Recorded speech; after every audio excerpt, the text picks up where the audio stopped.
Good morning, good afternoon, good evening, depending on where you're watching this from. My name is Paul, and I'm here today again. I have made up my mind that throughout this year, 2018, I will do one video per week, such that I will express my views about life, because I want to make impact.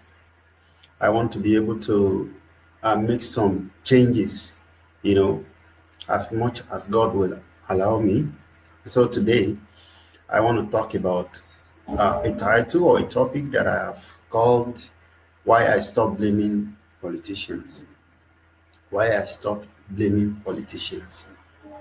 See, the thing is that we are all political animals. We interact one way or another, you know, and when we talk about blaming people, when we talk about blaming politicians, this is something that I believe we all enjoy doing. You know, it's like it kind of make us feel good when we are able to blame politicians, when we are able to blame somebody, not only politicians. In fact, I think it's a learned attitude. It's an attitude that we have all learned, and this is not only peculiar to us Africans. It is common in Asia. It is common wherever it is you are. You know, people blame their politicians. They blame their leaders. You know, but you know, I have also been doing it because, like I said earlier, that it's something that we learn at our childhood age. We learn it. So you know, and when you look at other things, also you see that it is easier for us to pass across the blame. You say, no, it's not my fault. It is this person. Oh, it is that person. It is very, very easy because when we blame ourselves, you know, it's like we are holding ourselves responsible for whatever it is that may have gone wrong or whatever it is that may have happened. So it is easy to blame somebody. It is easy to pass the blame across to somebody else. And so and that's the same thing that we have also been doing in terms of politics also. You know, so we pass across the blame to them, say, oh, it is our politicians that are not doing this, it's our politicians that are not doing that. You know, but when we look at it, let's ask ourselves, how many are these politicians that we're talking about? I'm a Nigerian, so if you look at Nigeria, for instance, now, all our political leaders all together, how many are they? You know, compare the number of politicians that we have in Nigeria, compare them, or not, let's not say politicians, because we are all politicians one way or another. Let's say our political leaders, the people that are holding political offices in Nigeria now, how many are they? Compare them with the almost 200 million people. All right. So how many are they? They are only minority. There are only a few people, and they've been ruling us all these years. You know, we have been recycling them. It is still see them. I mean, these same people, starting from the days of military. Some of them. I mean, most of them were once military guys. You know, they dropped their uniform and then they became civilian again. Okay, so we have been helping them to stay in office. We have been recycling them. It's still these same people, you know, and nothing has changed. And now, why am I saying I stop blaming? I stop blaming because I have studied that this same attitude of blaming them was the same thing that our parents adopted. So they rather blame the politicians right from when I was a child. They blame politicians and say, oh, it is our politicians that are not doing this, it's politicians that are not doing that. You know, so we blame them and nothing has changed, you know. I guess they've also learned that, okay, these people, all they would do is just blame. You know, all they do is just blame us. So we continue. Nothing has changed. I mean, it doesn't change anything. It doesn't change anything. So, and if we continue blaming them, if we continue blaming the politicians, you see that nothing will change till eternity.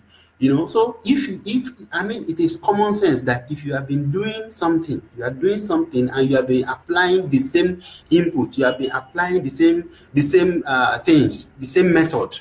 You've been applying the same method to solve a particular problem, and you have been getting the same result. What makes you feel like if you continue with this same input that is going to bring out a better output. It is common sense that it will not change. Since this is what we have been doing all these years and we have been getting the same result, our parents have done the same thing, they've gotten the same result, we are now doing the same thing and we are getting the same result also. So I think it is common sense that we bother to change our policies. It is common sense that we change the things, the system. It is better, it is common sense that we change the way that we have been doing what we do. All right. So I think it is high time that we begin to look at ourselves. You know, I ask myself all the time, what did I do? What have I done? You know, what impact have I made? What have I contributed, or have I contributed so far? I want to begin to hold myself also in a way responsible for whatever it is that has happened, whether good or bad. Let's call ourselves to this. Who are these politicians? They are our brothers. They are our sisters. They are our uncles. They are our daddies. All right. So they are part of us. They are, in fact, the politicians that we have in position of authority today. They are a reflection of our society. They are a part of our family. Somehow, somewhere, you know, they are a member of our family. So we put them there. And so now, the question that we should ask ourselves, I have asked a lot of youths this same question, and so I know what the response of an average youth will be when you ask them, well, if they have opportunity to be where the politicians are today, or to occupy one position of authority today, what will they do? Will they do better? A lot of them are corrupt. They've been stealing our money in billions all this while. You know, but the truth is, ask an average Nigerian on the street, if you get to a political office, will you do better? If you have an opportunity to steal money, will you steal money? And you find out that in most cases, the answer is yes. They will do it because their family at home is expecting them that now that you're in political office, you should bring money. If he has been bringing $1 before, they want him to bring $5, they want him to bring $10, regardless of how he gets the money. And the same thing is happening to these politicians. You know, another thing is that we vote people who does not even know anything about management, people who does not have any idea about how to run a country. You know, we vote them into office and we expect them to perform miracle. There's no magic. All right. So it's just like if you have a bank, if you have a business, all right. Let's say you have a bank, and you employ somebody who have studied Yoruba, you employ somebody who have studied Hausa language, you know, and you employ him to come and run the business of a bank. You would not. You, me, employers, we are the ones that are employing these people. We are the ones that are voting for them. You know, when I was in the village, you know, some people from some of these politicians, they will come and share rice, they will come and share beans, they will come and share all manners of things. But who are the ones who are going to line up and taking these things from them? It is we. All right. In fact, they even use some of us youths, they use some of our adults, some of parents, you know, to share these things. And so when we go and line up to take whatever it is, when it maybe 2,000 naira, a bag of rice, you know, and then I remember in the early 90s, they come and share even salt. Imagine salt, common salt, and people will vote for them because of that. So who is responsible for this? Who is responsible for this? If somebody has spent 10 billion, you know, as a sort of sharing, as a sort of buying clothes, buying Ankara, you know, this customized Ankara, and then somebody has spent a lot of money to buy all this and share it so that people will vote for him. Do you not think that if he had borrowed that money, that he will replace that money somewhere? So let us begin to hold ourselves responsible. We vote people that are not credible. We put them there. They are members of our family. They are members of our society. They are a result, a product of our society. So we, all of us should share the blame. All right? Now, our streets are dirty. Who puts the dirt there? We put the dirt there. Who are the civil servants? Who are the civil servants that is helping these politicians to steal money? Because without the civil servants, I'm telling you, without the civil servants in Nigeria or wherever it is, politicians cannot steal money easily. Politicians will come and spend 4 years in office. Some of them even spend 2 years.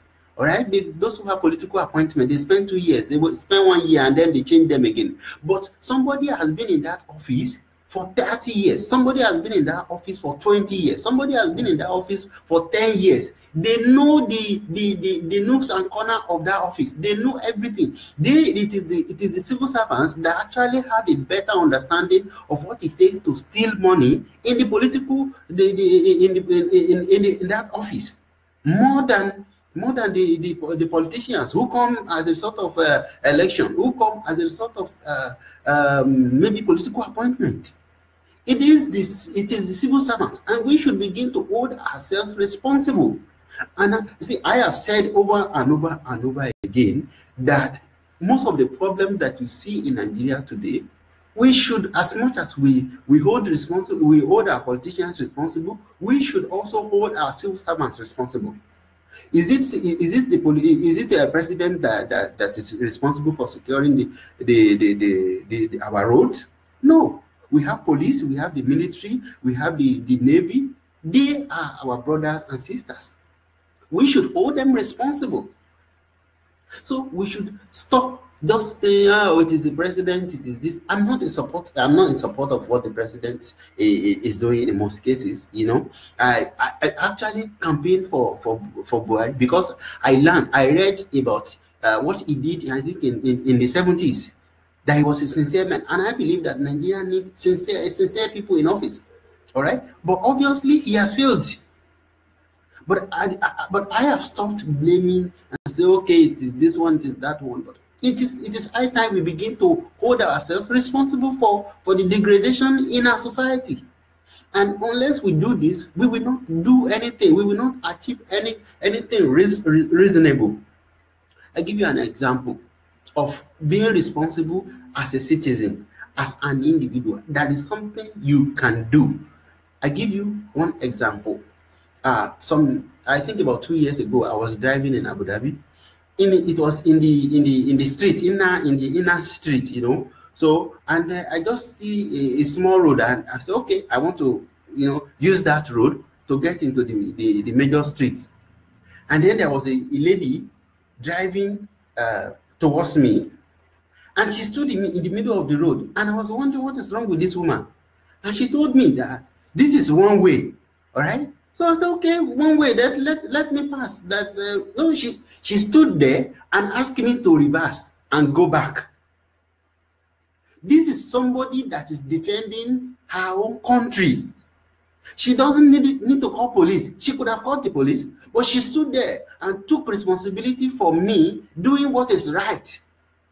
And so I believe as citizens, we must begin to hold ourselves responsible.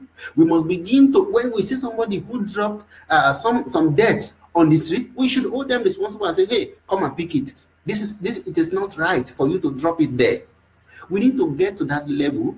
And when we have gotten to the level of holding ourselves responsible, you will see that there will be a total change in our society, and then we will be able to vote people that are credible, people that will go to the office and not just for their own cause, but for the good of the public, you know. So I thank you for paying attention. I thank you for watching this video. I just this is something that's important to me, that I say, okay, I will share, because I've taken the responsibility to enlighten people. I have taken the responsibility that, okay, it's my responsibility to help people, you know, to have a change of mind, to help people have a better mentality about our society, so that we can all be good people. I'm a Christian, and the Bible said in Genesis chapter 1 verse 28 that we should have dominion. It didn't say one person. Every one of us is supposed to have dominion in our area of sphere. And if we find out where our area of dominion is, it will be better. It will be good for all of us, for the society, for the country, wherever, and for the world at large. Thank you so much for your time. So don't forget that these politicians are a product. They are a product of our society. It is because of the degradation in our society that is why our nation is like this. It is high time we need to, we must begin, we must get to the level where we produce credible politicians, where we produce citizens that are willing to do what is right. People that will go to political office and will not go for their personal gain.